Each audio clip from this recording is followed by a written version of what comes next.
Hi everyone! Earlier this year in the spring I made a video showing you how I get my hair straight and sleek using a blow dryer and a round brush. Not long after that I decided to pick up this viral Revlon one-step volumizer and thought I would show you my first time using it to dry my hair to see how it compares to a standard blow dryer. Maybe you were thinking of picking one up this holiday season as a gift to yourself or someone else. So the setup of this video will be the same as the last hair tutorial, where I'll go from wet towel dried hair to dry, straight, sleek hair. Let's see how this popular hair tool lives up to the hype of faster drying and more shiny, voluminous hair. Showing you the shape of this brush, comparing it to a similar product I have from CONAIR, which is this hot brush that also spins, which is a cool feature. The CONAIR tool only has these flexible bristle bristles, and the Revlon has a mix of these flexible bristles on the brush, as well as the more solid plastic bristles, which help to detangle the hair. If you want to see how the CONAIR tool works, stay tuned to the end of the video and I'll show you a little demo. Before I get started, I will of course brush through my hair and apply a generous amount of heat protectant. This time I'm using one from Tresemme. Heat protectant is even more essential when using a tool like this, as the hot tool stays directly on your hair the whole time. So I'm starting off by sectioning my hair so that I can focus on the lower half. I found you can't just run this thing exactly through your hair as you would a regular hairbrush. You need to work mostly from underneath each section of hair. And I did find you do need to work section by section. I think it would take way too long if you were to just randomly move the brush through your hair.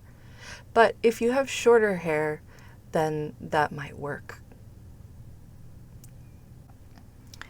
I had toyed with buying this hair tool for years, but at over $60, I couldn't justify buying another hair tool I didn't technically need.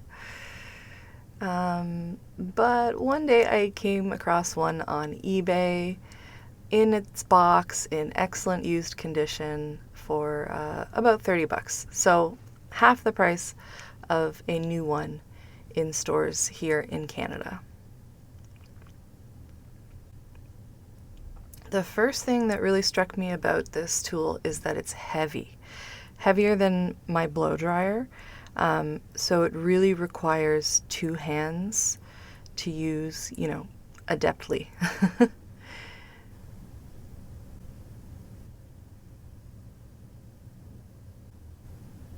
The brush gets deceptively hot. I wasn't anticipating that. So it's really important that you do use the plastic tip on the end of the brush to be able to hold it and guide it through your hair.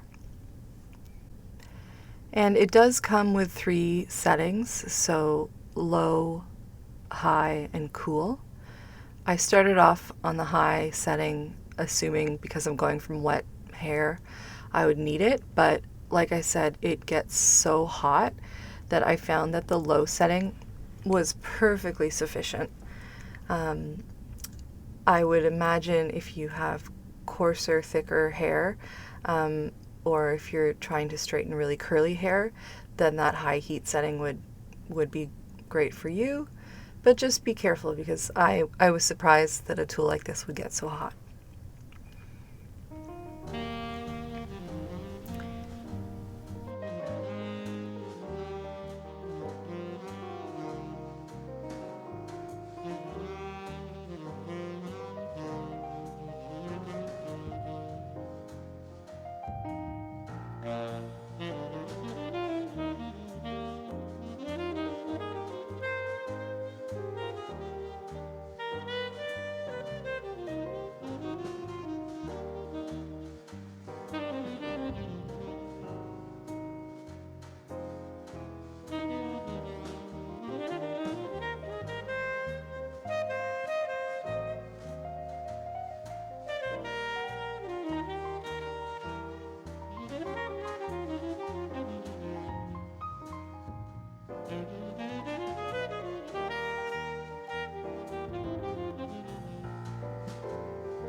once the lower section is dry, I'm going to tie it up in a low ponytail just to keep it out of my way so I can move on to the top section.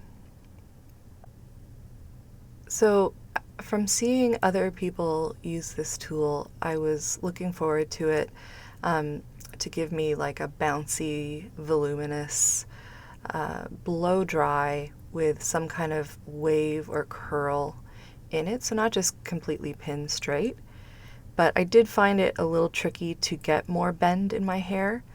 I think it'll take practice, but the tool is also so large that even though I have, you know, medium to long hair, I think I would need to really hold each section in a curl for quite a while to get that bend and wave that I want. This definitely gave me a smooth and straight look, which is great, but I do find that if I want more volume and bounce and curl, then a round brush is better for me.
Something kind of funny about using this hair tool is even this very first time, after I finished, I got an alert from my Fitbit that I had completed, 20-30 minutes of exercise. And I was like, oh, have I?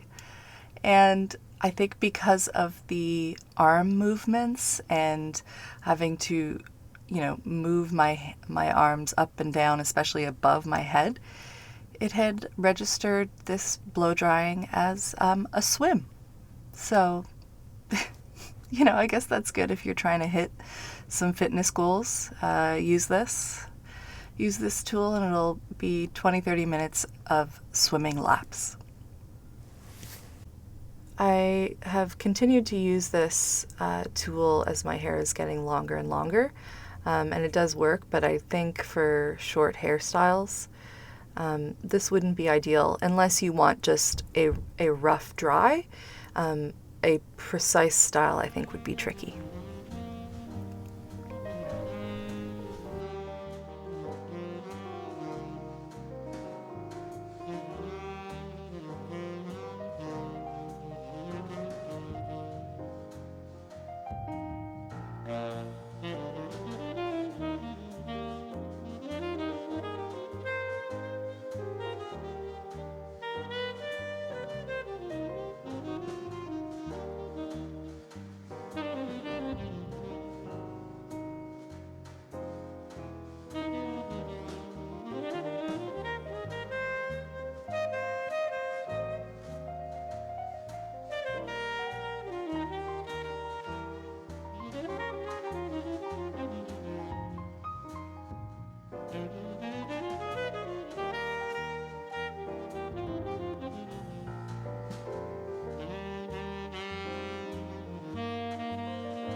I did find that it was less precise for styling the front or bangs on my hair.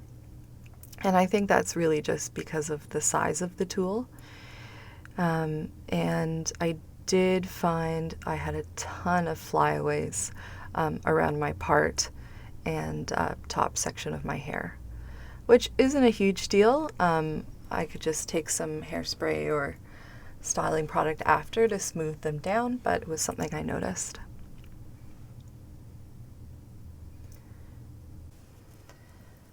Okay, so surprisingly, in the end, this tool took about the same time as blow drying my hair with a standard dryer and a round brush. Because I had just filmed that video, I was able to refer to the footage and see the elapsed time of that process versus this one, and it really didn't save me much time. So the faster claim for me isn't really there. Perhaps if you have shorter hair, this is just going to be, you know, the fastest product to save time in your blow dry process. The claim of volume, as I said, this kind of gives me straight hair versus a voluminous look.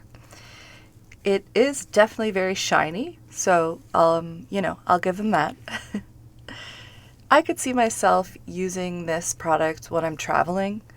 So if I'm going to be going somewhere that doesn't have a reliable blow dryer and I want to save some room in my luggage, this would take up less space than a full blow dryer and a round brush.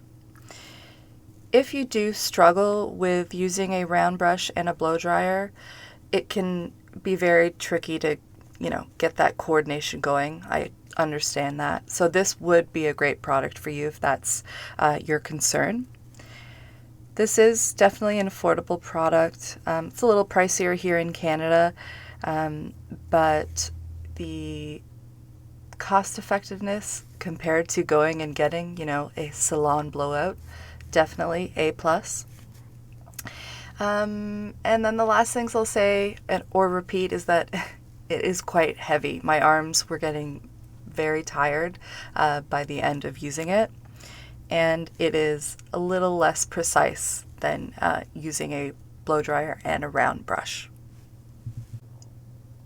That being said, if I had to give this product a star rating, I would say 3.5 out of 5.